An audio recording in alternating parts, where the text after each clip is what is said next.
Hi, this is Dr. Gregory Sadler. I'm a professor of philosophy and the president and founder of an educational consulting company called Reason.io, where we put philosophy into practice. I've studied and taught philosophy for over 20 years, and I find that many people run into difficulties reading classic philosophical texts. Sometimes it's the way things are said or how the text is structured. But the concepts themselves are not always that complicated, and that's where I come in. To help students and lifelong learners, I've been producing longer lecture videos and posting them to YouTube. Many viewers say they find them useful. What you're currently watching is part of a new series of shorter videos, each of them focused on one core concept from an important philosophical text.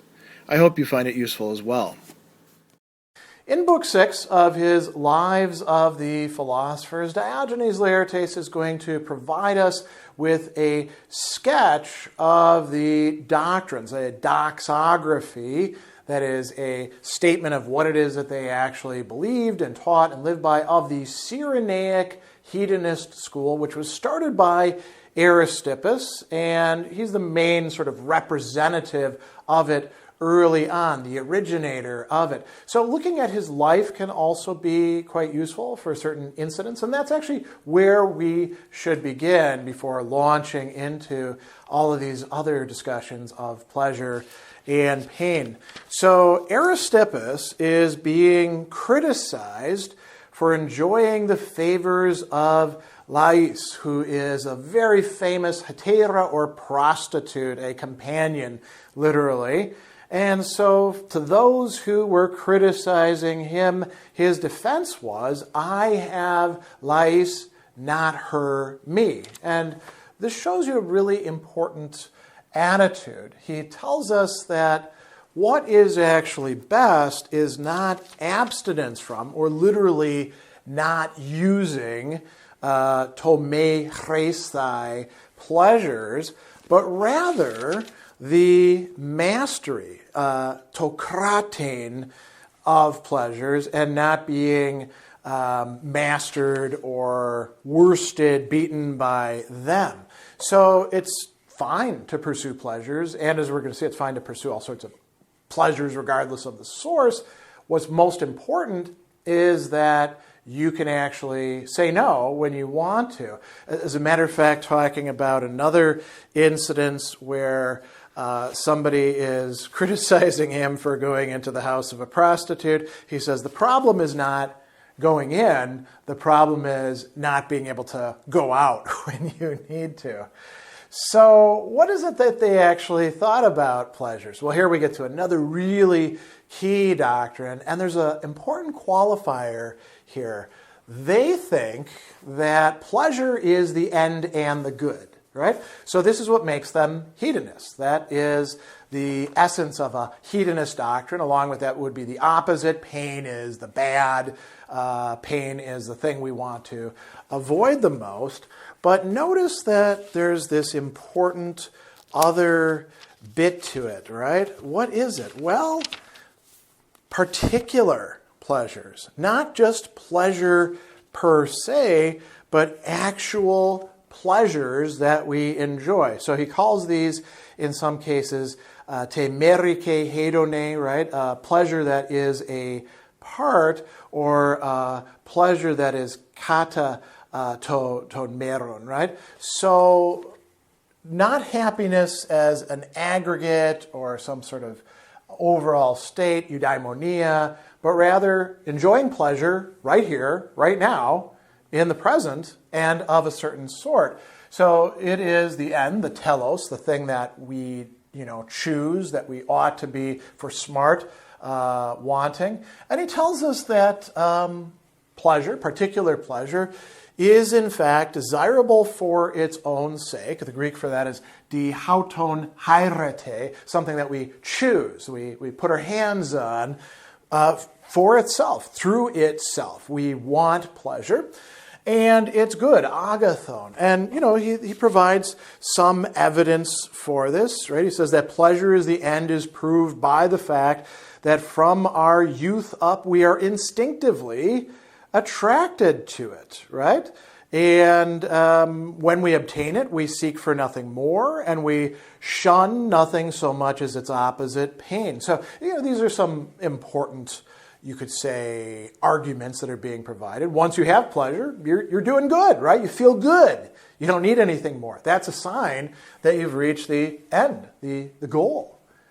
We shun pain. We try to avoid it in whatever ways we can.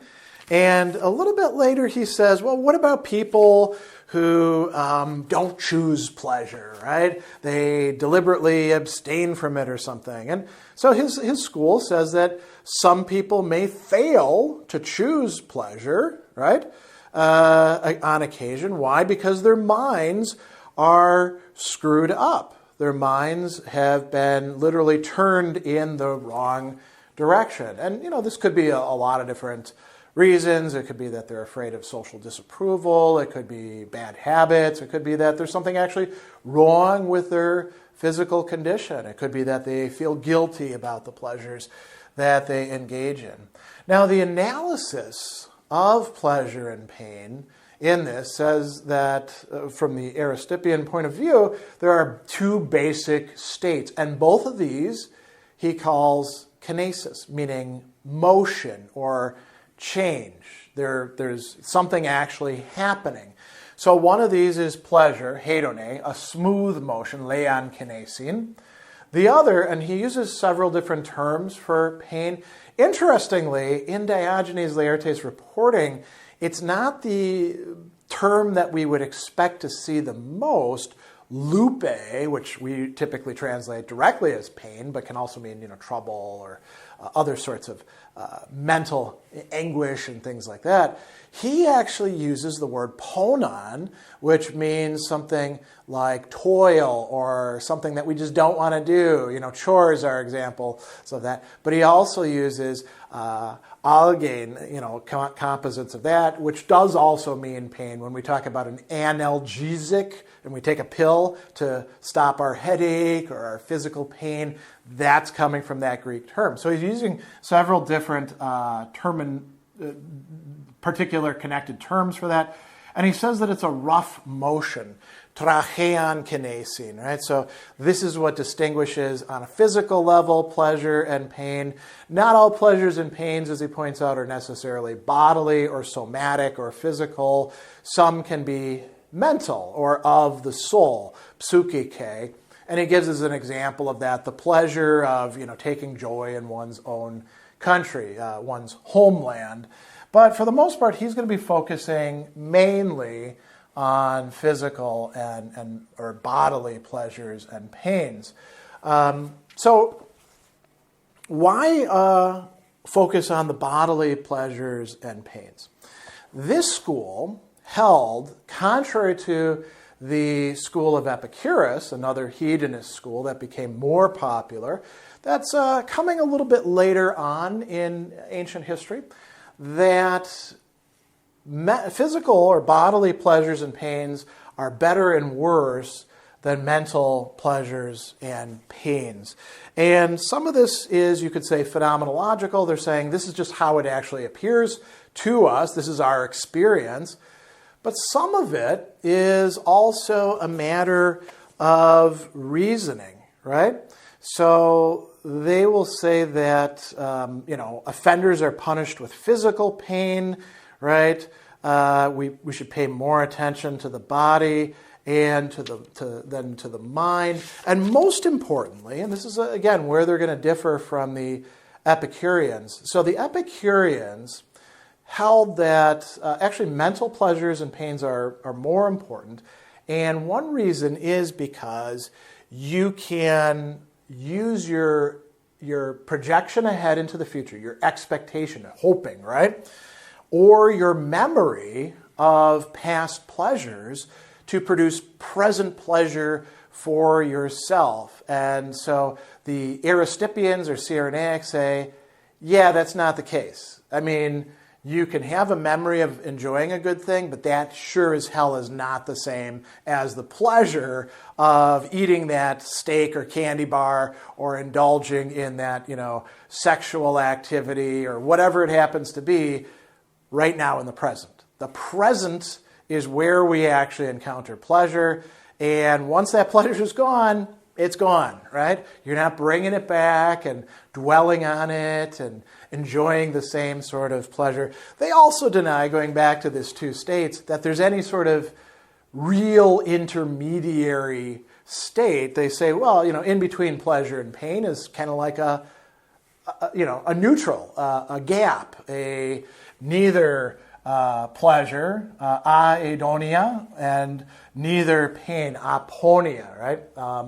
So there's the is a privative. It's just saying the lack of. And the Epicureans thought that with the removal of pain and trouble came the best kind of pleasure, a pleasure in rest. And the Aristippians are saying, yeah, not the case at all. Right? It's not, by the way, just the Epicureans who thought that. There were other philosophical schools that we have, some sort of testimony about that held a similar position about the best thing is actually not being pained, not being troubled, just being able to chill out.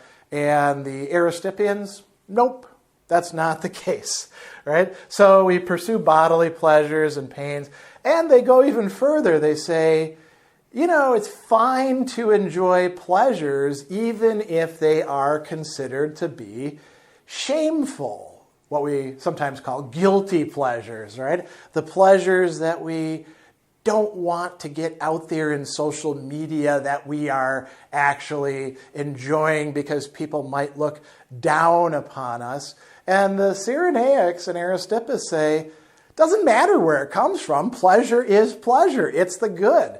So if you enjoy going to prostitutes, well, that's just A-okay for you.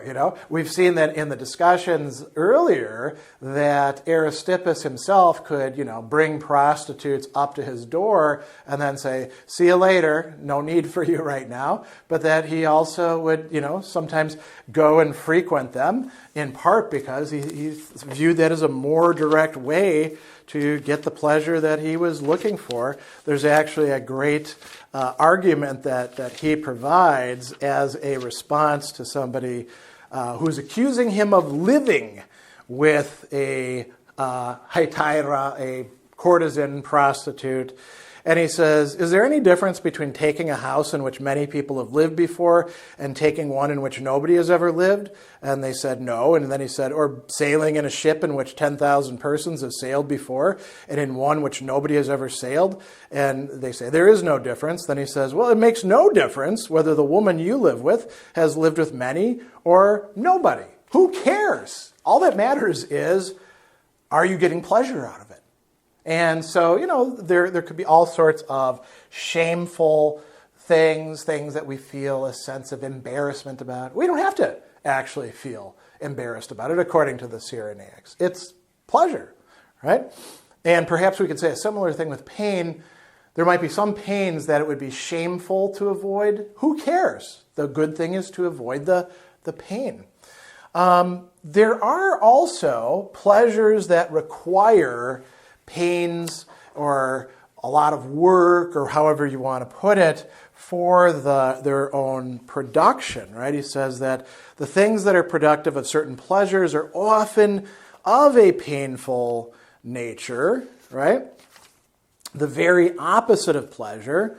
And so does this mean that we should avoid them completely? No, we should think about how we can prudently run our lives. It's, as translated here, it's a great translation.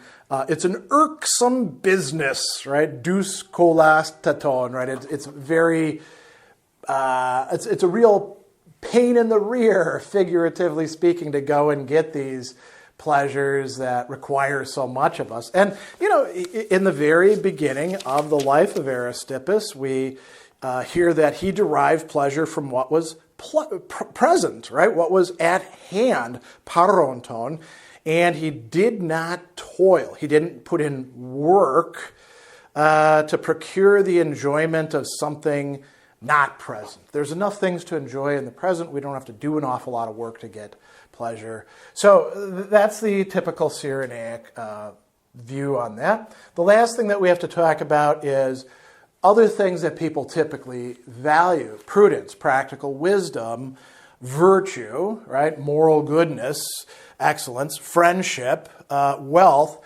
These are all considered to be good from a Cyrenaic perspective, but they're good insofar as they conduce to pleasure, right? So why is it good to be prudent? So that you can run your life and enjoy as many pleasures and avoid as many pains as possible. Why is it good to be virtuous? Well, it keeps you out of trouble, right? It allows you to have that self-mastery. Why are friendships important? Well, because they can provide us with the opportunity for pleasure, warding off pain.